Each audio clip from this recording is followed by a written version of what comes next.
దుర్మార్గం ఏంటి అని అంటే ప్రజలు తెలుసుకోవాల్సిన దుర్మార్గం ఏం జరుగుతుందనేది ప్రజలు తెలుసుకోవాలి. ఇండియన్ మెడికల్ అసోసియేషన్ హాల్లో ఐఎంఏ, అదిగో ఢిల్లీలో ఐఎంఏ హాల్లో చంద్రబాబు నాయుడు గారు ఇప్పుడు ప్రెసిడెంట్ అక్కడ ఉన్నారు. ఐసీ గారు ఐఎంఏ హాల్లో, ఇండియన్ మెడికల్ అసోసియేషన్ హాల్లో. అమిత్ షా గారు పార్లమెంట్లో ఉన్నారు. పార్లమెంట్లో జమ్మూ కాశ్మీర్కి సంబంధించినటువంటి బిల్లు జరుగుతూ ఉంటే జమ్మూ కాశ్మీర్కి సంబంధించినటువంటి ఆ బిల్లు డిస్కషన్ కోసం పార్లమెంట్లో అమిత్ షా గారు ఉన్నారు, ఐఎంఏ హాల్లో చంద్రబాబు నాయుడు గారు ఉన్నారు ఢిల్లీలో. అమిత్ షా గారు ఇంటికి వచ్చిన తర్వాత చంద్రబాబు నాయుడు గారికి కబురు పంపిస్తే వారు అప్పుడు వెళ్తారు. అసలు ఈ పూట ఈ నైట్ ఏ టైం అవుతుందో మీటింగ్ ఇంకా క్లారిటీ లేదు. నైట్ అవుతుందా రేపు ఉదయం అవుతుందా కూడా క్లారిటీ లేదు. అలాగే నడ్డా గారికి కూడా కమ్యూనికేట్ చేస్తే నడ్డా గారు కూడా ఇంటి దగ్గర రెడీగా ఉన్నారు. నడ్డా గారి ఇంటి దగ్గర వారు అక్కడికి అమిత్ షా గారి ఇంటికి వెళ్తారు. నడ్డా గారి ఇంటి దగ్గర మీటింగ్ అనుకున్నది పోస్ట్ పోన్ అయింది. పార్లమెంట్లో డిస్కషన్ జమ్మూ కాశ్మీర్ జరుగుతూ ఉండటంతో అక్కడ అమిత్ షా గారు అక్కడ ఉన్నారు. చంద్రబాబు నాయుడు గారు ఐఎంఏ హాల్లో ఉన్నారు. చూడండి ఆ దుర్మార్గం. బుద్ధి, సిగ్గు, శరము, మానం, మర్యాద ఏమన్నా ఉందా?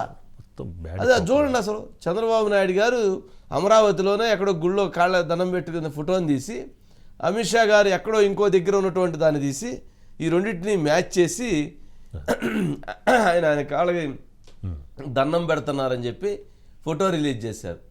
ఇది ఈ నీచం. ఇది వాళ్ళు ఈ సోషల్ మీడియాలో కొంతమంది చేసేటువంటి దుర్మార్గమైనటువంటి పనులు. ఇందుకే ప్రజలు గమనించాలి.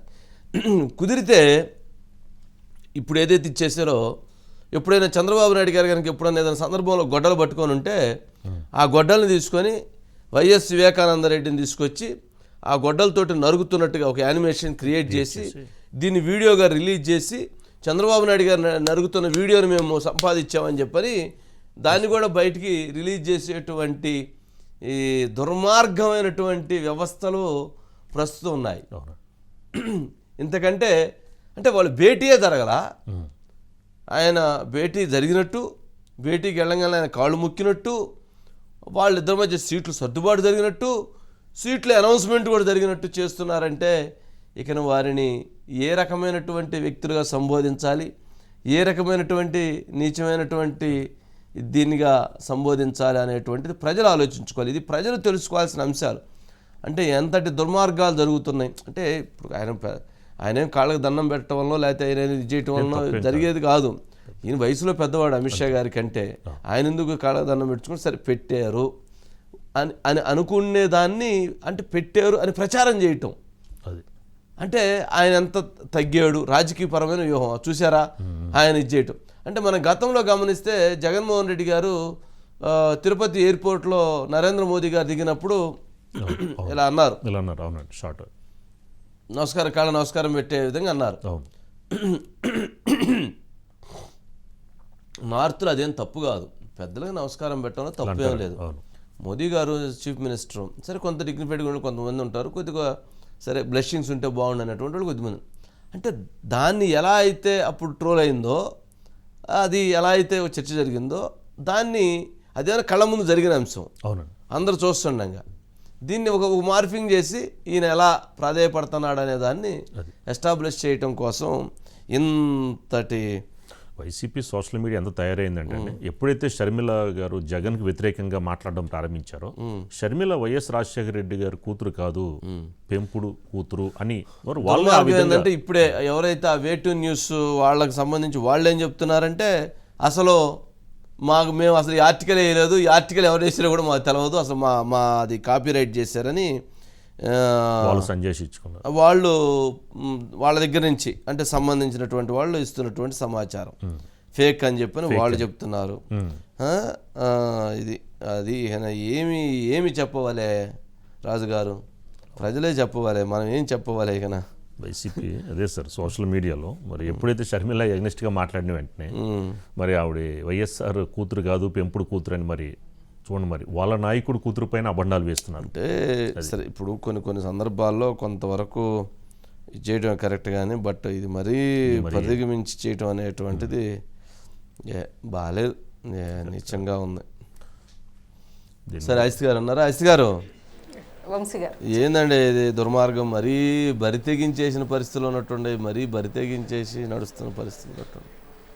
ఎస్ వంశీ గారు, అంటే ఒకటి టీడీపీ అధినేతగా ఉన్న చంద్రబాబు నాయుడు గారు మనం ఇంతకుముందే చెప్పుకున్నాం ఎన్డీఏ కన్వీనర్గా పనిచేశారు వంశీ గారు. ఎన్డీఏ కన్వీనర్గా పనిచేసినప్పుడు ఆ రోజు సరే మోడీ గారు గుజరాత్ ముఖ్యమంత్రిగా ఉన్నారు, అమిత్ షా గారు ఆ రోజు ఆయన కూడా క్యాబినెట్లో ఉండుండొచ్చు. ఈయన ఎన్డీఏ కన్వీనర్గా పనిచేస్తూ ఎన్డీఏ సమావేశం జరిగినప్పుడు ఆయన లీడ్ చేసేవాళ్ళు వంశీ గారు. అది చంద్రబాబు నాయుడు గారి హోదా.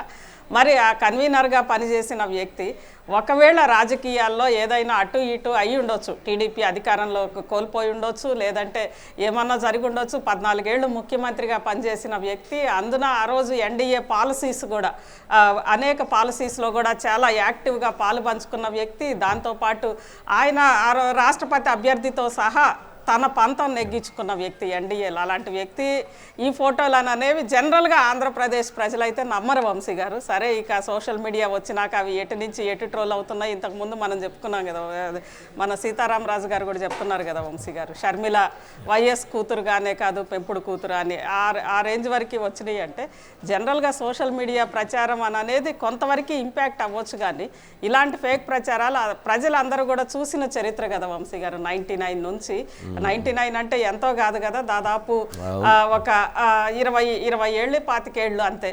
ఆ 25 ఏళ్ల చరిత్ర అనేది ప్రజలు చూశారు. చూసినప్పుడు ఆ రోజు ఎన్డీఏలో చంద్రబాబు నాయుడు గారు ఎలాంటి రోల్ పోషించారని అనేది కూడా అందరికీ తెలిసింది. ఆ తర్వాత 2014లో కూడా వంశీ గారు ప్రభుత్వం ఆంధ్రప్రదేశ్లో అధికారంలోకి వచ్చిన తర్వాత కేంద్రంలో బీజేపీ ఉన్నప్పుడు పోలవరానికి సంబంధించి కూడా ముంపు మండలాల్ని గజెట్ ద్వారా వెంటనే ఆంధ్రప్రదేశ్, అదొక పెద్ద యాక్చువల్గా చాలా పెద్ద అచీవ్మెంట్ కదా వంశీ గారు.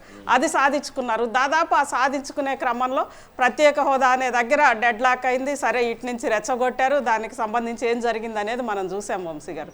అంటే మొత్తం మీద ఒకవేళ పొత్తో లేదంటే ఆంధ్రప్రదేశ్లో అధికారంలోకి రావాలి అని ఉండొచ్చు, కానీ అందులో ఇక్కడ పొత్తుకి చంద్రబాబు నాయుడు గారేమి ఆయన వెళ్ళి లేదా ప్రపోజల్స్ పంపి లేదు మీతో నేను కలుస్తాను అని చెప్పి అది జరిగిన పొత్తు కాదు కదా వంశీ గారు. ఇరువైపుల నుంచి వస్తున్న పొత్తు కాబట్టి అంటే ఆ ఫోటోకి సంబంధించి కానీ ఇక వాటి మీద అది జనానికి తెలిసిన చరిత్రే వంశీ గారు. నెక్స్ట్